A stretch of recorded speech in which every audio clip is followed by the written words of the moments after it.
Shalom, selamat pagi Bapak Ibu dikasihi Tuhan. Puji Tuhan, pagi ini kembali lagi kita mau membaca dan merenungkan firman Tuhan. Saya mengajak Bapak Ibu, mari kita berdoa terlebih dahulu. Mari kita berdoa. Terima kasih Bapak yang baik. Kami bersyukur ya Tuhan, sepanjang malam hingga pada pagi hari ini kami bisa bangun tidur dengan sehat. Itu semua karena berkat kasih-Mu.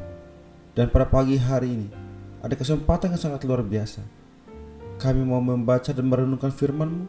Tuhan, bukalah hati dan pikiran kami, sehingga firman kami baca, kami renungkan, kami dapat mengaplikasikannya di dalam kehidupan kami hari lepas hari. Kami sambut firman-Mu pada pagi hari ini penuh dengan ucapan syukur. Haleluya.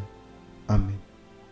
Tema yang saya berikan untuk kita renungkan bersama pada pagi hari ini yaitu belajarlah seperti anak kecil. Injil Matius pasal 18 ayat yang ketiga.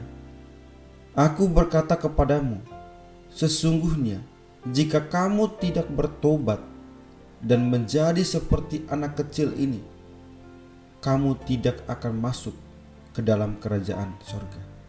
Bapak, Ibu, saudara yang dikasihi Tuhan, dalam perjalanan ke Kapernaum, murid-murid Yesus mempertengkarkan tentang siapa yang terbesar di antara mereka. Yesus mengetahui hal itu, sehingga Dia sengaja memanggil seorang anak kecil dan menempatkannya di tengah-tengah mereka.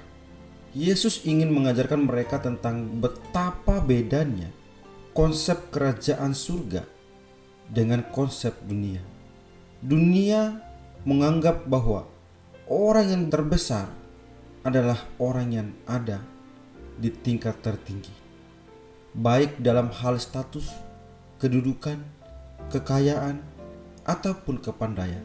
Sedangkan konsep kerajaan surga adalah sebaliknya, sebagaimana yang dikatakan Yesus dalam Markus 10 ayat 43 dan 44. Tidaklah demikian di antara kamu.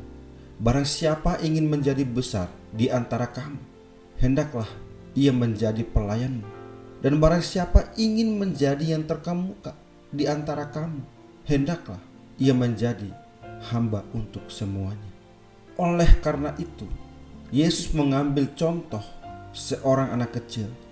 Mengapa Dia memberikan contoh anak kecil, bukan yang lain? Karena ada sifat-sifat anak kecil yang dapat kita teladani.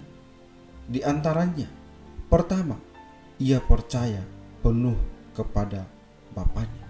Yang kedua, ia mudah dibentuk dan diajar. Dua hal ini yang harus kita belajar dari anak kecil. Seorang anak kecil tidak pernah khawatir terhadap apapun, karena ia tahu orang tuanya pasti akan menyediakan segala sesuatu yang ia butuhkan. Ia juga tidak pernah merasa takut karena ia yakin bapaknya senantiasa menjaga dan memberinya perlindungan. Ia percaya penuh kepada bapaknya di segala situasi. Iman seperti anak kecil inilah yang seharusnya dimiliki setiap orang percaya. Namun sebaliknya, kita begitu mudah khawatir dan ketakutan ketika berada di situasi sulit. Kita lupa janji firman-Nya. Serahkanlah segala kekhawatiranmu kepadanya, sebab Ia yang memelihara kamu. Selanjutnya, seorang anak kecil selalu taat terhadap apa yang diperintahkan oleh bapaknya. Mudah diajar dan dibentuk tanpa pernah mendebat. Firman Tuhan pun bukan untuk diperdebatkan, tetapi untuk kita taati. Dalam hal ketaatan, Tuhan Yesus sendiri telah memberikan teladan kepada kita. Dia berkata, makananku ialah melakukan kehendak Dia yang mengutus aku dan menyelesaikan pekerjaannya, dan taat sampai mati, bahkan sampai mati di kayu salib. Jangankan taat, tertegur oleh firman Tuhan yang keras saja, tidak sedikit dari kita yang langsung tersinggung dan marah. Kita sulit menerima teguran. Ayub menasihati, sesungguhnya berbahagialah manusia yang ditegur Allah. Sebab itu, janganlah engkau menolak didikan yang Maha Kuasa. Sesungguhnya Yesus sendiri telah memberikan teladan, terutama dalam hal kerendahan hati kepada murid-muridnya.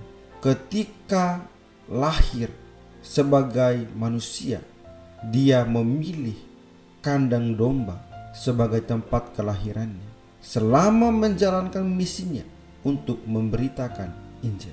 Yesus tidak pernah menyombongkan diri walaupun perkataan dan perbuatannya dipenuhi kuasa. Dia pun mau membasuh kaki murid-muridnya walaupun dia merupakan Tuhan dan guru mereka.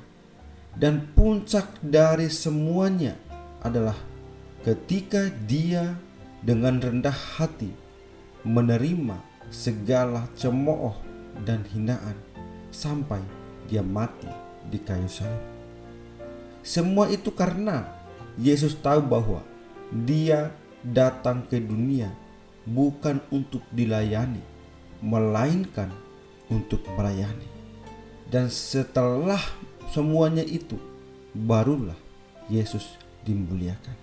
Demikianlah juga halnya dengan kita, para pengikutnya. Jika kita ingin masuk ke dalam kerajaan surga dan dimuliakan bersama Yesus, teladanilah ketaatan dan kerendahan hatinya. Sebab Tuhan berkenan kepada umatnya. Ia memahkotai orang-orang yang rendah hati dengan keselamatan. Jadilah sama seperti anak-anak dalam pemikiran. Jangan memikirkan dan menginginkan hal-hal yang terlalu tinggi. Ingatlah bahwa ganjaran kerendahan hati dan takut akan Tuhan adalah kekayaan, kehormatan, dan kehidupan. Milikilah iman seperti anak kecil dan jangan menolak didikan Tuhan. Amin. Mari kita berdoa. Terima kasih Bapa yang baik.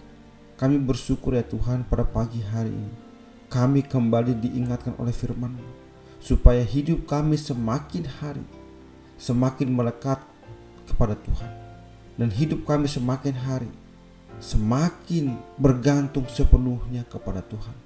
Terima kasih Bapa untuk firman-Mu yang selalu menguatkan kami. Sebentar lagi ya Bapa, kami akan melanjutkan setiap kegiatan kami, aktivitas kami. Tuhan, pimpin dan bimbinglah kami, sehingga apapun yang kami kerjakan, apapun yang kami lakukan, semuanya itu hanya untuk memuliakan nama Tuhan saja. Terima kasih ya Bapa, terima kasih. Kami serahkan waktu kami selanjutnya ke dalam tangan-Mu. Di dalam nama-Mu Bapa, kami berdoa dan kami bersyukur. Haleluya. Amin.